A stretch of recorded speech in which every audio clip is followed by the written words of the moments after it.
from London.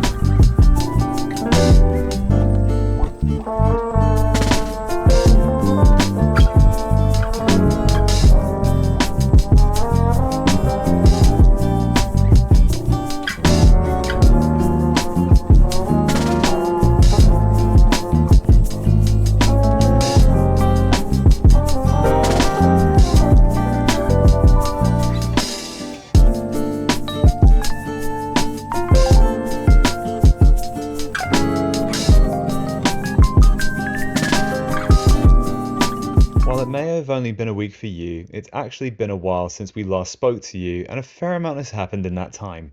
However, we don't want to bore you with too many details, so here's our Cliff Notes version. The last time we saw you, we just touched down in Canada after getting engaged in Portugal. We went home to help my mum with some medical appointments, which unfortunately didn't go well. However, we are now back in the UK to spend more time with family and friends, as well as to get married. However, before we even got engaged, we had this big trip to Ireland planned, and it just so happened that we could fit our wedding around it. So here we are at Stansted Airport, about to get a flight to Dublin.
Nick and Rachel from the future here. It is now time for the long-awaited lounge review, and this time it is the Escape Lounge at Stansted Airport. Food-wise, considering the fact that this is actually quite a small lounge, this really blew us away actually. So you had options on hot food, all of which were absolutely delicious. You also had some healthier options in terms of granola and a bunch of fresh fruit that were available.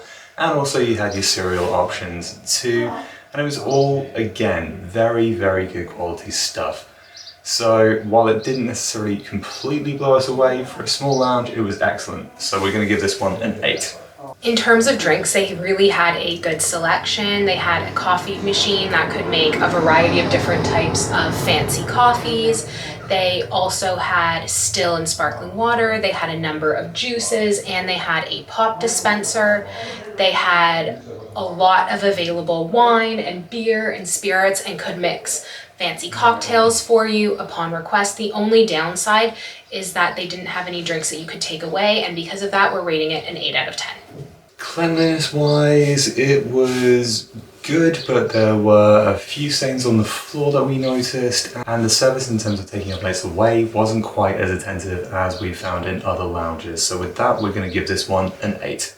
In terms of comfort, you did have a variety of seating options, but the issue was that you were assigned a seat and you couldn't move, and that's how they controlled the number of people in the lounge. So that was a positive thing, as it didn't feel too crowded.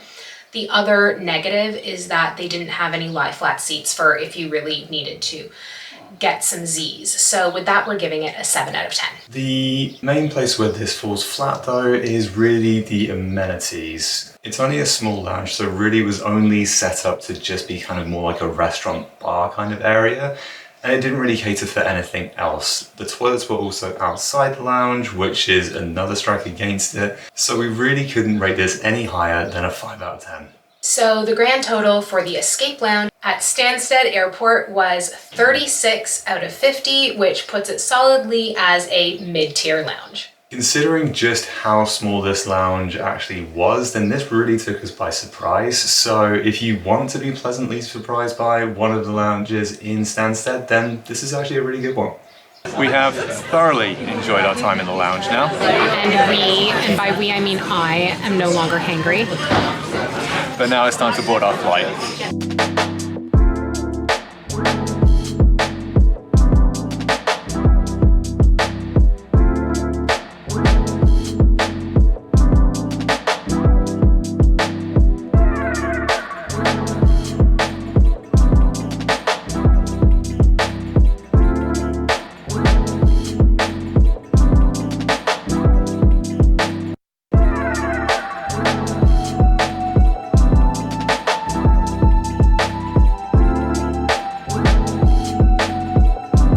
Welcome to Ireland.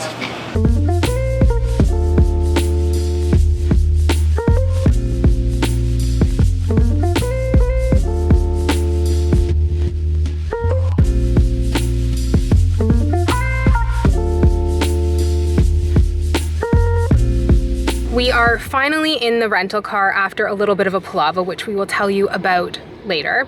But for now, this is the crew for the next 10 days.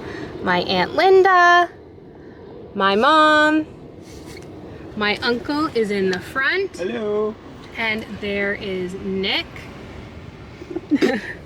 We are just going to head to our Airbnb. It's about a 4-hour drive and it's located between Waterford and Cork, so wish us luck.